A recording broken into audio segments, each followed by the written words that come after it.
থোকায় থোকায় ঝুলে থাকা এই মৌসুমী ফল লটকন পেয়েছে জিআই পণ্যের গৌরবময় স্বীকৃতি, যে কারণে এখন উচ্ছ্বসিত স্থানীয় চাষিরা। লটকনের স্বাদ, গন্ধ ও গুণগত মানে রয়েছে অনন্য বৈশিষ্ট্য।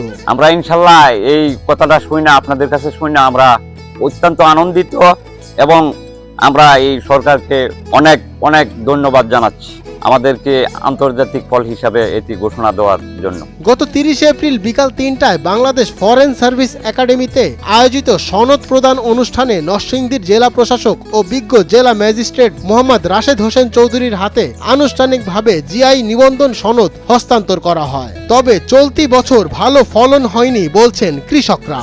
লটকন তো এই বছর চাষা খুব একটা ভালো না। গত বছর ইনশাল্লাহ আল্লাহ খুব ভালো ফলন দিছিল, এই বছর বৃষ্টির কারণে বৃষ্টি নাই, ফলন খুব একটা বেশি ভালো না আমাদের এলাকায়। সাধারণ ফ্যানের দিন শেষ, আকিস ফ্যানে বাংলাদেশ। চলতি বছর ফলন প্রত্যাশা অনুযায়ী না পেলেও 4 থেকে 5 লক্ষ টাকার লটকন বিক্রির আশা করছেন স্থানীয় কৃষকরা। তবে ইনশাল্লাহ আমি আপনাদের কাছে বলতেছি, গত বছর কিন্তু আমাদের লটকন অনেক প্রচুর ছিল, এই বছর কিন্তু এর হাফ। তবে ইনশাল্লাহ আমার মোটামুটি ভালো আছে, আশা করি ইনশাল্লাহ 4 থেকে 5 লক্ষ টাকা বিক্রি করুন যাবে। তবে লটকনের ফলন নির্ভর করে বৃষ্টির উপর। অতিরিক্ত খরায় ফলন ভালো হয় না বলছেন কৃষকরা। মারাত্মক রোগ বলতে মানে যদি আপনার বেশি খরা হয়ে যায় তাইলে লটকনগুলি খুব একটা ভালো হয় না।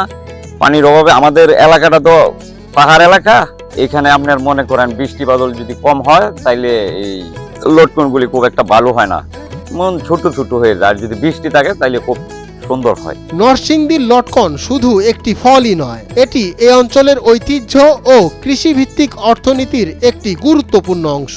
এই স্বীকৃতির ফলে স্থানীয় কৃষকরা আরো উৎসাহিত হবেন এবং জাতীয় ও আন্তর্জাতিক বাজারে লটকনের পরিচিতি ও চাহিদা উল্লেখযোগ্য হারে বাড়বে বলে আশা করছেন কৃষকরা। আমাদের শিবপুর থানার ভিতরে জয়নগর ইউনিয়নের ভিতরেই সবচেয়ে বেশি লটকন, এরপরে আপনার মনে করেন বাগাবো আছে, বেলাবো আছে, মনুরদি আছে, এগুলি নামে একটু কম। বেলাবো মোটামুটি আমাদের সেম হয়ে গেছে বর্তমানে। মঞ্জুর এ মাওলা, নয়া দিগন্ত।